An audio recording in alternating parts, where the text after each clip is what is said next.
कहानी की शुरुआत में हम एक लड़की को देखते हैं जो रोड के बीचों बीच अपनी जान देने के लिए सड़क पर लेटी हुई है। कुछ ही देर में इस रोड पर एक गाड़ी आ जाती है। यह लड़की जैसे ही उस गाड़ी को अपनी ओर आता देखती है तो एक दर्दनाक मौत के डर से वो अपना इरादा बदल लेती है और वो सड़क से उठकर किनारे पर चली जाती है। तब वो गाड़ी वाला इंसान भी इस लड़की की मदद के लिए नहीं रुकता। वो इसे नजरअंदाज करके आगे निकल जाता है जैसे उसने कुछ देखा ही नहीं हो। इस लड़की का नाम लीसा है। लीसा की जिंदगी बिल्कुल भी ठीक नहीं चल रही। दरअसल आज लीसा की बेटी का जन्मदिन है, लेकिन अब उसकी बेटी इस दुनिया में नहीं रही। तब हम देखते हैं कि जो गाड़ी कुछ देर पहले लीसा को इग्नोर करके आगे निकल गई थी, उसे अपनी गलती का एहसास होता है। इसलिए वो आदमी अपनी गाड़ी रिवर्स करके लीसा के पास आता है। गाड़ी के अंदर बैठा एडम नाम का आदमी लीसा से पूछता है, क्या तुम ठीक हो? जिस पर लीसा जवाब देती है, हाँ मैं ठीक हूँ, मुझे कुछ नहीं हुआ। इस पर उस आदमी ने लीसा को बताया कि इस सुनसान इलाके से शहर काफी दूर है, इसलिए अगर तुम चाहो तो मैं तुम्हें शहर तक लिफ्ट दे सकता हूँ। लीसा मान जाती है और फौरन उसकी गाड़ी में बैठ जाती है। सफर के दौरान एडम लीसा से पूछता है कि तुम अकेली इस सुनसान जगह में क्या कर रही थी? लीसा ने एडम को बताया कि आज मेरी बेटी का जन्मदिन है, जिस वजह से वो आज मुझे बहुत याद आ रही है, पर बदकिस्मती से वो अब इस दुनिया में नहीं रही और अब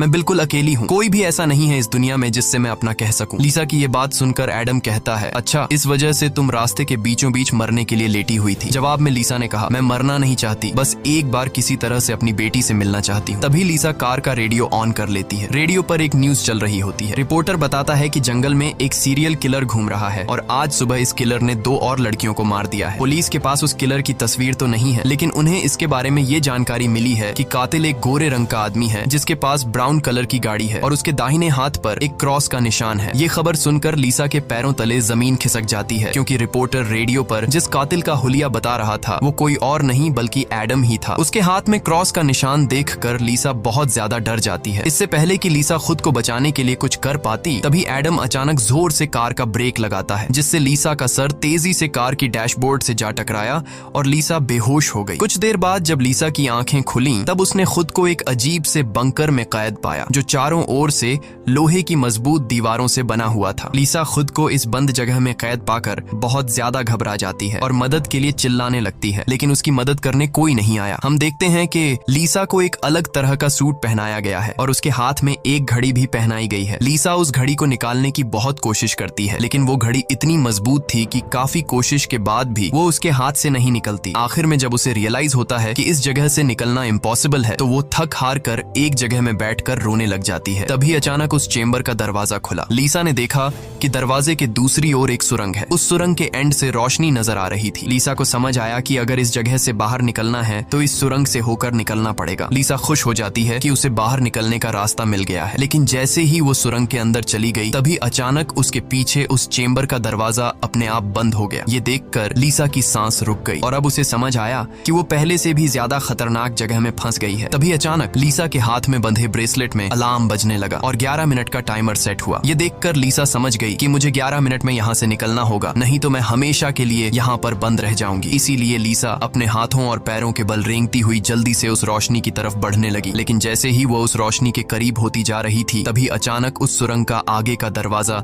धीरे धीरे बंद होने लगा। ये देखकर लीसा और तेजी से आगे बढ़ने लगी, लेकिन जब वो उस दरवाजे के पास पहुंची तो वो दरवाजा पूरी तरह से बंद हो चुका था। लीसा को कुछ समझ नहीं आ रहा था कि अब यहाँ से कैसे निकला जाए। वो चीख चीख कर रोने लगी। तभी उसकी नजर उस दरवाजे के बगल से जा रही एक दूसरी सुरंग पर पड़ी, लेकिन वो रास्ता बहुत ज्यादा तंग था। लीसा को अब कोई और दूसरा रास्ता नजर नहीं आ रहा था, इसलिए लीसा हिम्मत करके किसी तरह सुरंग के अंदर चली गई और काफी मुश्किलों के बाद वह उस रास्ते को पार कर लेती है और आगे बढ़ते हुए एक ऐसी जगह पर पहुंच जाती है जहां एक प्लेटफॉर्म की तरह 2 रास्ते बने हुए थे। एक रास्ता ऊपर से जा रहा था और दूसरा रास्ता नीचे से। लीसा को कुछ समझ नहीं आया और वह ऊपर के रास्ते को चुनती हुई घुटनों के बल आगे बढ़ने लगी, लेकिन थोड़ा आगे जाते ही नीचे का फ्लोर ऊपर उठने लगा। अगर वक्त रहते लीसा वहां से नहीं निकल पाई तो नीचे का रास्ता उसे ऊपर चिपका कर मार देगा। लीसा डर के मारे तेजी से आगे बढ़ने लगी। वो उस जगह के बीच बस पिसने ही वाली थी कि तभी इस सुरंग के एंड तक उसका हाथ पहुंच जाता है और जैसे ही वो रास्ता पूरी तरह से बंद होने वाला था, लीसा अपनी जान बचाकर वहां से निकलने में कामयाब हो जाती है। खुद को कुचलने से बचाकर वो एक सुकून की सांस लेती है, लेकिन उसे पता नहीं था कि अब उसके लिए मुश्किलें और भी बढ़ने वाली हैं, क्योंकि आगे का रास्ता और भी ज्यादा खतरनाक है। तभी उसके घड़ी में अलार्म बज उठा। ये अलार्म बता रहा था कि आधा समय बीत चुका है और अब उसके पास सिर्फ 5 मिनट बाकी है। इसीलिए वो अब फिर से आगे बढ़ने लगी। जहाँ उसे थोड़ी दूर जाते ही रास्ते में कोई इंसान लेटा हुआ दिखाई दिया। लीसा जब उसके करीब आई तो उसने देखा कि वो कोई जिंदा इंसान नहीं बल्कि एक जली हुई डेड बॉडी है जिसकी हालत बहुत खराब है। उस लाश के हाथ पर भी वैसी ही घड़ी बंधी हुई थी जैसी लीसा के हाथों पर बंधी थी। लीसा को समझ आ गया कि ये इंसान भी मेरी तरह इस सुरंग से निकलने की कोशिश कर रहा था, लेकिन वो यहाँ से निकलने में कामयाब नहीं हो सका और मारा गया। मतलब यहाँ से निकलना इम्पॉसिबल है। इस डेड बॉडी को देखकर लीसा की यहाँ से निकलने की बची कुची उम्मीद भी टूट गई, लेकिन उसने किसी तरह हिम्मत जुटाई और इस डेड बॉडी को साइड पर करके आगे बढ़ने लगी। जब वो घड़ी की तरफ देखती है तो उसके पास सिर्फ 2 मिनट का टाइम बचा हुआ था, इसीलिए वो और तेजी से आगे बढ़ने लगी। तभी अचानक एक मजबूत लोहे की सलाखों ने आकर उसका रास्ता रोक दिया। साथ ही उस सुरंग की दीवारों में से ढेर सारे हीटिंग पाइप निकलकर बाहर आने लगे और उस जगह को गर्म करने लगे। ये देख लीसा पूरी तरह से घबरा गई। वो समझ गई कि जल्द ही उसकी भी लाश उस जले हुए इंसान की तरह इस सुरंग में पड़ी होगी। उसे आगे क्या करना है कुछ समझ नहीं आ रहा था। तभी उसके पीछे दीवार का एक छोटा सा सेक्शन खुल गया, जिसे देख लीसा पीछे की तरफ रेंगती हुई उसके अंदर घुस गई। अगले ही पल एक कांच के दरवाजे ने इस सेक्शन को पूरी तरह से बंद कर दिया। जैसे ही लीसा के हाथ में बंधी घड़ी में टाइमर 0 पर पहुंचा, तभी उन हीटिंग पाइप से आग फुंवारे की तरह निकलने लगी और देखते ही देखते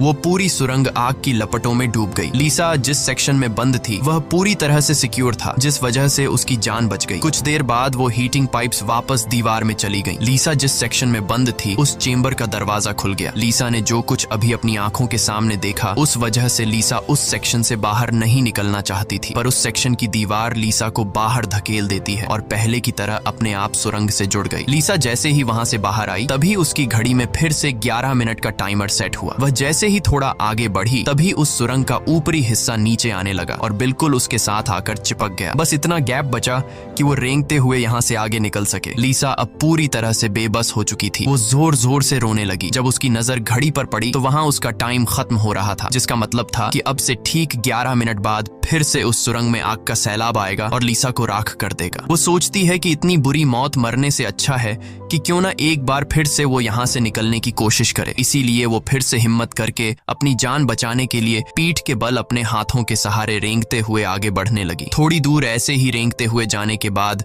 वो सुरंग खत्म हो गई और आगे पानी का एक टैंक आ गया। लीसा बहुत ज्यादा थक गई थी और प्यास ने उसका बुरा हाल कर दिया था। वो इसी तरह लेटे हुए हाथों की मदद से पानी पीकर अपनी प्यास बुझा लेती है। जब उसने अपनी घड़ी की तरफ देखा तो अब सिर्फ 8 मिनट रह गए थे। अब पानी के अलावा उसे कोई और दूसरा रास्ता नहीं दिखा, इसलिए वो एक लंबा सांस लेते हुए पानी में ही उतर गई। पानी में उतरने के बाद टैंक काफी बड़ा था। उसे अब समझ नहीं आ रहा था कि किस तरफ जाना है। वो यहाँ वहाँ पानी में निकलने का रास्ता ढूंढने लगी, मगर उसे कोई भी निकलने का रास्ता नहीं मिला। दूसरी तरफ जहाँ से वो इस टैंक में उतरी थी वह रास्ता भी बंद हो चुका था। अब उसकी सांस भी खत्म होने लगी थी। तभी टैंक में से ऊपर की तरफ एक दरवाजा खुल गया। लीसा जल्दी से उस दरवाजे से होते हुए ऊपर निकल आई। बाहर निकलते ही उसने जोर जोर से सांसें लीं और आगे का रास्ता तय करने लगी, लेकिन लीसा बहुत ज्यादा थक चुकी थी। आगे बढ़ना उसके लिए बहुत मुश्किल हो रहा था और कुछ ही देर में भारी थकान की वजह से लीसा की बीच रास्ते में ही आंख लग गई। लेकिन तभी लीसा के कानों में किसी के चीखने की आवाज गूंज उठी। वहां और भी कोई था जो मदद के लिए पुकार रहा था। उसकी आवाज सुनकर लीसा के अंदर बचने की एक उम्मीद जाग उठी, इसीलिए वो जल्दी से उस आवाज का पीछा करने लगी। अचानक एक जगह उसके ठीक नीचे एक दरवाजा खुला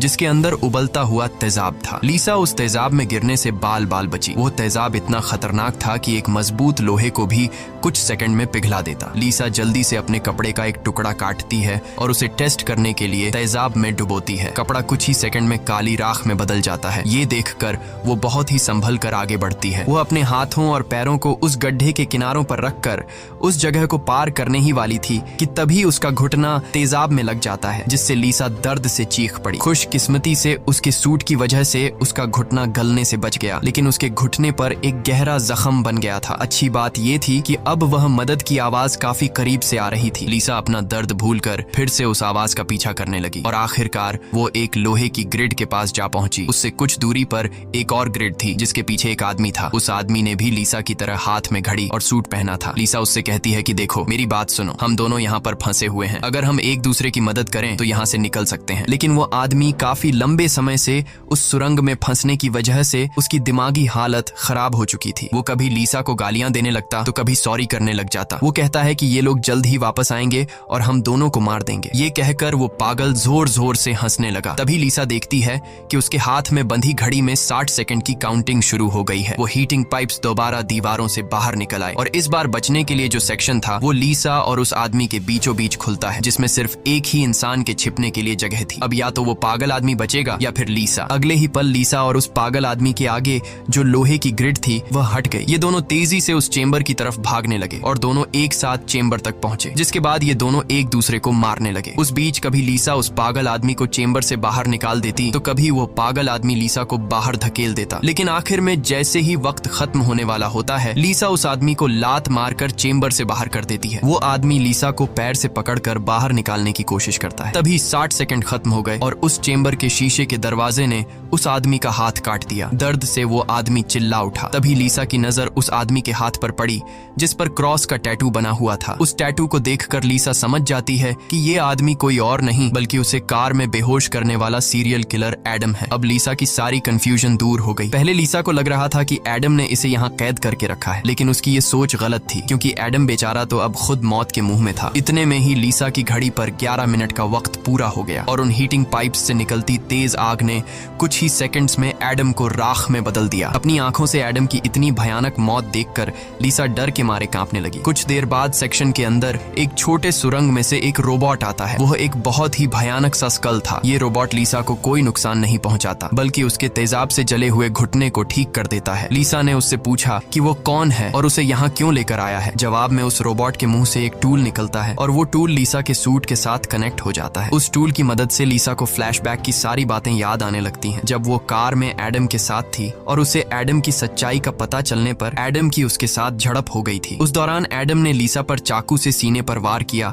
और कार से बाहर फेंक दिया था। उसी पल लीसा को आसमान से उसकी ओर आती एक सफेद रोशनी दिखाई दी थी, जिसके बाद लीसा वापस प्रेजेंट में आती है। लीसा को अब एक बात समझ आ जाती है कि उन एलियंस ने ही दरिंदे एडम से उसकी जान बचाई थी और उसे यहाँ लाए थे, लेकिन वो उसे यहाँ क्यों लाए थे ये बताए बिना ही वो रोबोट वहां से निकल गया। लीसा ये भी समझ जाती है कि ये लोग जो भी हैं वे उसे मारना नहीं चाहते, बस उसे इस गेम को पार करना होगा, तभी वो यहाँ से निकल पाएगी। लीसा अब आगे का रास्ता तय करने उस चेंबर से बाहर आ गई। एडम का कटा हुआ हाथ भी वहां पर पड़ा हुआ था। उसी समय लीसा को उस कटे हाथ पर टाइमर के नीचे कुछ सिंबल्स दिखाई दिए। लीसा उन सिंबल्स का मतलब समझने की कोशिश कर ही रही थी कि तभी एक घूमता हुआ पंखा उसकी ओर आने लगा। उसे देख लीसा अपनी जान बचाने के लिए पीछे हटने लगी और उससे बाल बाल बचती हुई एक छेद से ऊपर की सुरंग में चली गई। तभी अचानक उसे सुरंग के ऊपर से किसी के चलने की आवाज सुनाई दी। वो आवाज एक जगह पर जाकर रुक गई। उस जगह पर सुरंग का ढक्कन खुला और उसमें से एक भयानक सा क्रीचर उतरा, जो देखने में तो इंसान था लेकिन जानवरों की तरह घुरा रहा था। उसका शरीर पूरी तरह से जल चुका था और उसकी आंखें सफेद पत्थर की तरह चमकदार थीं। तभी लीसा की नजर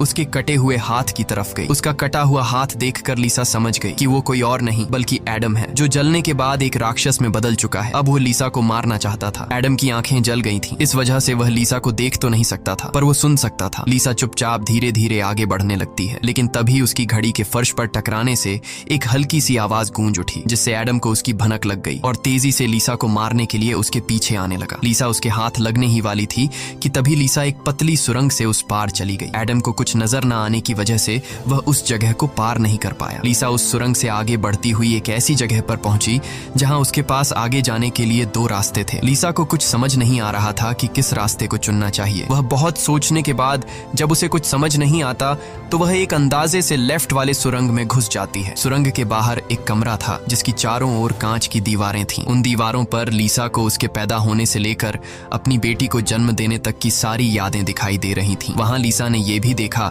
कि किस तरह उसकी लापरवाही की वजह से उसकी बेटी की जान चली गई। लीसा अपनी बेटी को याद करके बहुत रोने लगती है। तभी उसने देखा कि ऊपर छत से एडम फिर से उसके पीछे आ रहा है, लेकिन लीसा उससे अपनी जान छुड़ाकर एक दूसरे सुरंग में पहुंच जाती है, जहां उसने कुछ ऐसा देखा जिससे उसकी खुशी का ठिकाना नहीं रहा। उसने देखा कि उस सुरंग के खत्म होने पर बाहर नीला आसमान चमक रहा है। अपनी आजादी को इतने करीब से देखकर लीसा में दोबारा हिम्मत आ गई, लेकिन उस सुरंग को पार करने के लिए उसे एक कंटीले रास्ते से होकर गुजरना पड़ेगा। अब सिर्फ 60 60 सेकंड का टाइम बचा हुआ था। अगले ही पल हीटिंग पाइप्स भी दीवार से बाहर निकल आए, जो 60 सेकंड्स खत्म होते ही उस जगह को आग से भरने वाले थे। लीसा बिना टाइम जाया किए इन कांटेदार तारों के नीचे से जाने लगी, जिससे वो कांटेदार तार उसकी बॉडी में घुसकर लीसा की पीठ बुरी तरह से काट देते हैं। लीसा बहुत ज्यादा तकलीफ में होती है और उसके पीठ से बहुत ज्यादा खून निकलने लगता है, लेकिन लीसा खुद की परवाह किए बिना धीरे धीरे आसमान की तरफ बढ़ने लगी। तभी पीछे सुरंग में चेंबर खुला, जिसमें एडम झट से जाकर छिप गया। अब कुछ ही देर में आग का सैलाब आने वाला था। खून से लथपथ लीसा बाहर निकलने की कोशिश में थी, लेकिन बहुत ज्यादा खून बहने की वजह से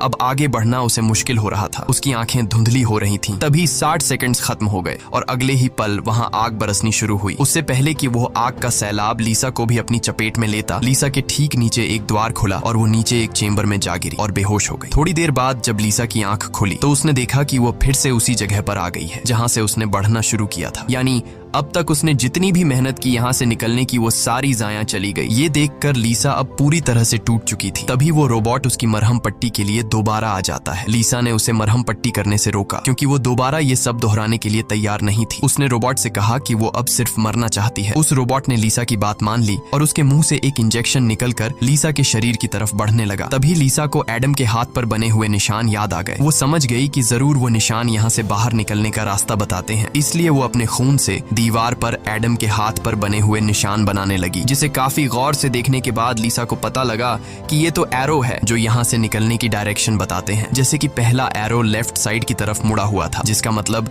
रास्ते में आने वाली पहली 2 सुरंगों में से उसे लेफ्ट साइड वाली सुरंग के अंदर जाना चाहिए। दूसरे नंबर का एरो राइट साइड की ओर मुड़ा हुआ था, यानी पहली सुरंग को पार करने के बाद जब फिर से एक साथ 2 सुरंगें आएंगी तब राइट साइड वाली सुरंग के अंदर जाना चाहिए। उसे लगा कि जरूर मेरे हाथ की घड़ी के नीचे भी इसी तरह के सिंबल्स बने होंगे जो यहाँ से बाहर निकलने की डायरेक्शन बताते हैं। ये समझते ही लीसा ने उस रोबोट से उसके जख्मों को ठीक करने को कहा। जख्मों की मरहम पट्टी होते ही वो एक नई उम्मीद के साथ फिर से इन टनल्स में निकल पड़ी। लीसा पहले भी इन सुरंगों से गुजर चुकी थी, इसलिए वह बड़ी आसानी से उन सुरंगों को पार करते हुए आगे बढ़ने लगी और उस तेजाब से भरे गड्ढे के पास जाकर रुक गई। वहां उसने अपनी घड़ी को तेजाब में जलाकर उसे अपनी कलाई से अलग किया। उसकी कलाई पर भी ठीक वैसे ही सिंबल्स थे जैसे एडम के हाथ पर थे, बस उनमें थोड़ी बहुत चेंजिंग थी। लीसा उस जली हुई घड़ी को अपने हाथों में लिए हुए आगे बढ़ने लगी और उस जगह पर पहुंच गई जहां उसने पहली बार इन 2 टनल्स में से लिफ्ट वाले टनल को चुना था, लेकिन सिंबल्स के मुताबिक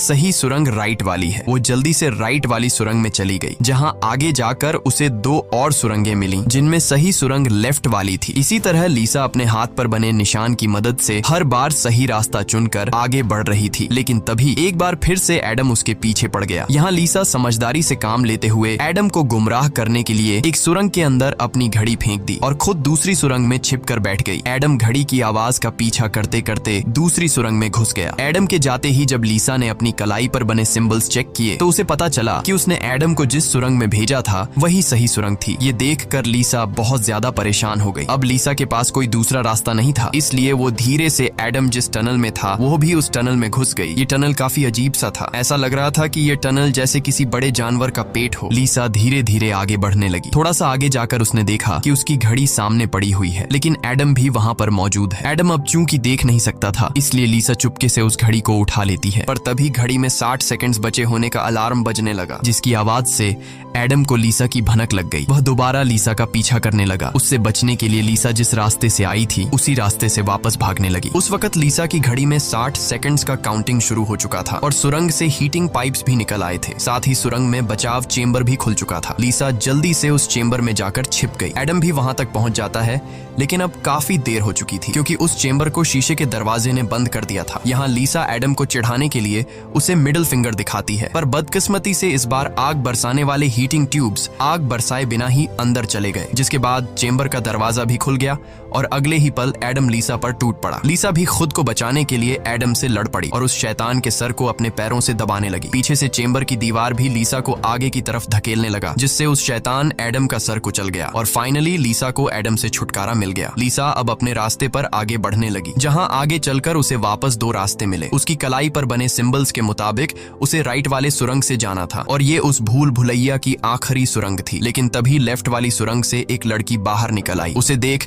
लीसा की आंखें खुली की खुली रह गईं और वो रोने लगी, क्योंकि यह लड़की कोई और नहीं बल्कि उसकी बेटी नीना थी। नीना के मरने के बाद से लीसा ने जीना ही छोड़ दिया था। उसकी बस यही एक ख्वाहिश थी कि वो किसी तरह नीना से मिल पाए, और आखिरकार आज उसकी ये ख्वाहिश भी पूरी हो गई। नीना ने अपनी माँ लीसा से कहा कि अब दोबारा मुझे फिर से अकेला मत छोड़ना, जिस पर लीसा ने जवाब दिया, नहीं बेटा, मैं हमेशा तुम्हारे साथ रहूंगी। जिस पर नीना कहती है, तो फिर आओ मेरे साथ लेफ्ट वाले टनल में चलो। लीसा रोते हुए बोली, नीना, मैं तुम्हें फिर से खोना नहीं चाहती, लेकिन सच तो ये है कि तुम पहले ही मर चुकी हो और मेरी मंजिल दूसरी सुरंग में है। इतना कहकर लीसा वहां से जाने लगी। पीछे से नीना उसे पुकारती रही, लेकिन लीसा दिल पर पत्थर रखकर उस सुरंग से बाहर निकली। बाहर आते ही लीसा फूट फूट कर रोने लगती है। उसके बाद लीसा ने बिना समय गंवाए राइट वाली सुरंग में घुस गई, जहां उसे सुरंग के अंत में खुला आसमान दिख रहा था। वो खुश होकर तेजी से आगे बढ़ने लगी, लेकिन तभी उसके रास्ते में 3 लोहे के ब्लेड्स आ गए जो लगातार तेजी से ऊपर नीचे हो रहे थे, जिन्हें पार करने का मतलब था खुद के टुकड़े करवाना। लेकिन लीसा को हर हाल में यहाँ से निकलना था, इसीलिए उसने गौर किया कि उनमें से पहला ब्लेड हर 4 सेकंड्स में एक बार नीचे आ रहा है। लीसा उसके करीब पहुंची और जैसे ही वो ब्लेड ऊपर गया तो 4 सेकंड्स पूरे होने से पहले झट से उस पार चली गई। उसके बाद वो दूसरे ब्लेड के पास पहुंच जाती है। इसी तरह दूसरा ब्लेड हर 3 सेकंड्स में नीचे आ रहा था। लीसा ने हिम्मत दिखाते हुए उसे भी पार कर लिया, लेकिन लास्ट वाला ब्लेड सिर्फ 2 सेकंड्स में नीचे आ रहा था, जिसे पार करना लीसा के लिए बहुत ही मुश्किल था। पर आजादी की चाहत में लीसा ने उसे भी पार तो कर दिया, लेकिन बदकिस्मती से उसका पैर ब्लेड के बीच आकर कट गया। लीसा का दर्द से बुरा हाल हो गया था, लेकिन लीसा अपने पैर की परवाह किए बिना सुरंग के एंड तक पहुंच जाती है, जहां उसे खुला आसमान नजर आ रहा था। लेकिन जैसे ही उसने अपना हाथ सुरंग से बाहर निकालने के लिए आगे बढ़ाया, उसका हाथ सामने लगाए स्क्रीन पर जा लगा, जहां खुले आसमान का वीडियो चल रहा था। ये देखकर लीसा बहुत ज्यादा मायूस हुई। उसने कहा, मैंने वो सब कुछ किया जो मुझे करने को कहा गया था। उसके बाद वो पागलों की तरह हंसने लगी। तभी सुरंग से हीटिंग पाइप्स निकल आए, क्योंकि अब कुछ देर बाद 11 मिनट का टाइम खत्म होने वाला था। लीसा अब सुकून से मौत का इंतजार करने लगी, लेकिन इस बार वो हीटिंग पाइप्स उसे जलाए बिना ही वापस सुरंग में चली गई। तभी अचानक सुरंग का ऊपर का हिस्सा खुल गया और एक तेज रोशनी लीसा पर पड़ी। लीसा का शरीर अपने आप हवा में उठने लगा और उस रोशनी में समा गया। थोड़ी देर बाद जब लीसा की आंख खुली तो उसने खुद को एक झरने के किनारे पाया, जिसे देख लीसा के चेहरे पर मुस्कान वापस लौट आई। वहां पर नीना भी मौजूद थी। लीसा ने नीना से पूछा, क्या मैं मर चुकी हूँ? इस पर नीना ने कहा, तुम्हारा शरीर एक बार नहीं बल्कि अब तक कई बार मर चुका है। लीसा ने फिर से पूछा कि अब यहाँ मुझे क्या करना है? जिस पर नीना ने जवाब दिया, यहाँ तुम्हें बस जीना है और कुछ नहीं करना। यहाँ हमें पता चलता है कि जिस जगह पर लीसा अब मौजूद थी वो जगह दुनिया नहीं बल्कि कुछ और ही थी, और किसी स्वर्ग